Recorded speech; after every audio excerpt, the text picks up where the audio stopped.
Mira, te voy a dar la definición que me dio mi hijo de 12 años. Una vez le pregunté, hijo, ¿tú sabes qué es el inconsciente? Porque él siempre me escucha hablar. Me dice, sí, papá, yo entendí esto, me dice. Es como el fondo de mi mente. Y yo no sé muy bien lo que pasa ahí, pero si me enfoco y me meto, puedo encontrar cosas y puedo mover cosas. Y si muevo las cosas cambian. Pero no tengo que mover demasiado, papá, porque lo puedo echar a perder. Esa fue la definición que me dio mi hijo y yo encontré que es maravillosa. De hecho, la uso siempre. ¿Sí? Y si vamos a entrar en el desarrollo de lo que es el inconsciente, yo creo que hay que empezar por la conciencia iniciática primero. La conciencia iniciática es ser por sí mismo de fuerzas unidas. Es una frase en latín, ¿sí? Es ens causa sui, ex unitate vires. Ser por uno mismo, ser por sí mismo de fuerzas unidas. En el fondo, si uno, desde el consciente, quiere dirigirse hacia algo, pero no está con las fuerzas unidas, no se produce en la realidad lo que uno conscientemente está buscando. Entonces, tenemos que remontarnos un poquito, ¿no? A las heridas del yo, a las tres grandes heridas del yo de nuestro pensamiento occidental.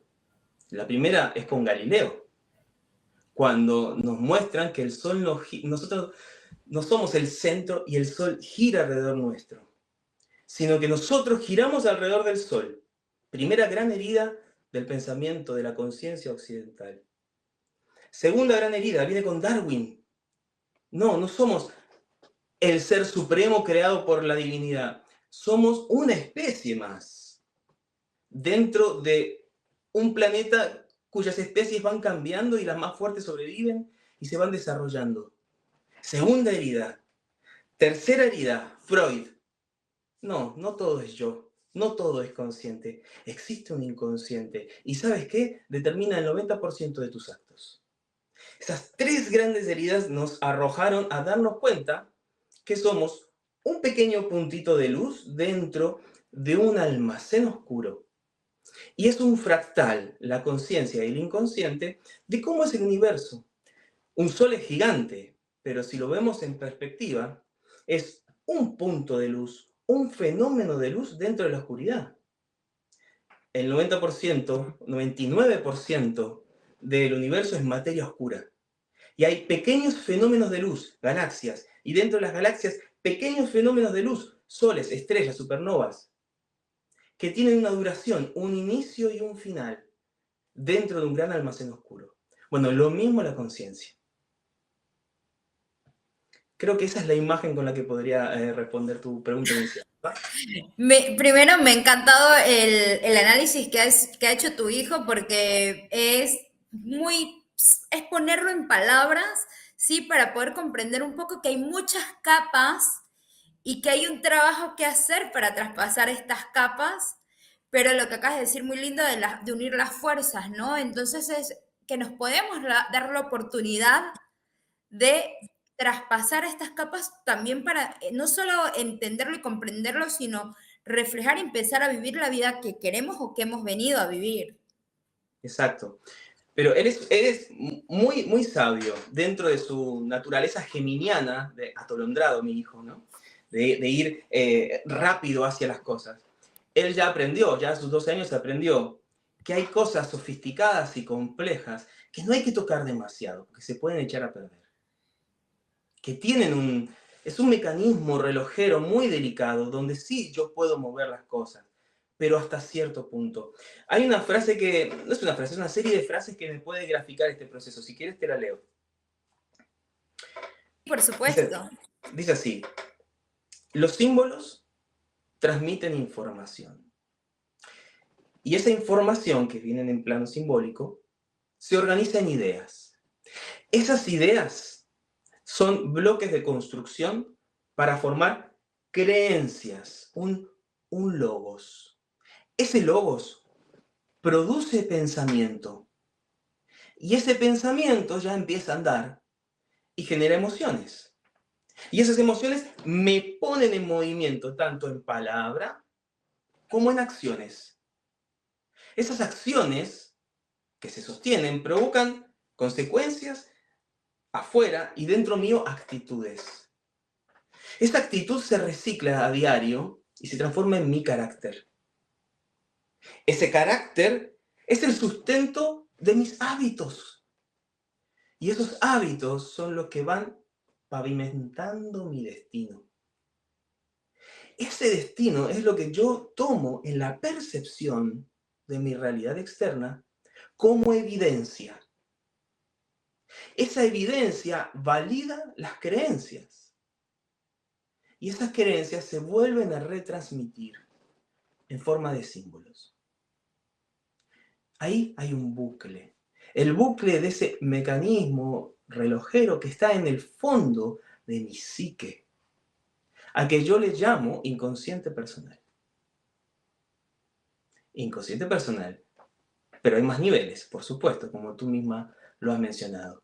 Primero hay que saber diferenciar los conceptos. Cuando diferenciamos conceptos y nos hacemos la imagen, sucede un fenómeno.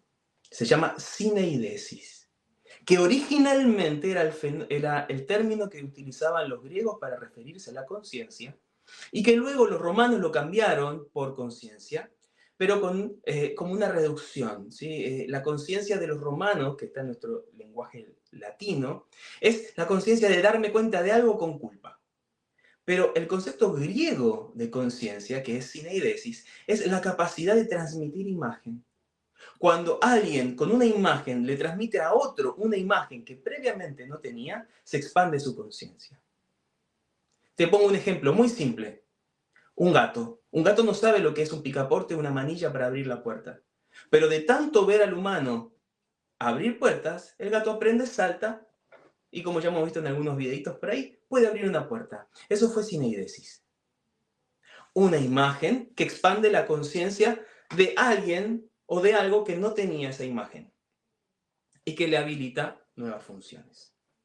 Bien, de la misma manera, a través de generar imágenes para comprender conceptos, se nos va expandiendo la conciencia y vamos entendiendo cómo vincularnos con esta parte de nosotros al que le llamamos el inconsciente. Primero empezamos por la psique. La psique es un conjunto. Es como una gran mansión que implica un montón de cosas. Pensamientos, emociones, imágenes internas, símbolos que están plasmados, cargados de significado, significantes, recuerdos, experiencias, traumas. Dentro de la psique, dentro de esta gran mansión, hay mecanismos automáticos. Esos mecanismos automáticos los llamamos psiquismo. Serían los automatismos de la psique, como por ejemplo la proyección o la represión. Dentro de la casa del Padre muchos salones hay, decía en el Nuevo Testamento el Maestro Jesús. ¿Qué significa eso? Dentro de la psique hay muchos salones, y entre esos salones están los salones del inconsciente. Inconsciente personal, inconsciente familiar, inconsciente colectivo, inconsciente biológico, mente subconsciente, supraconsciente.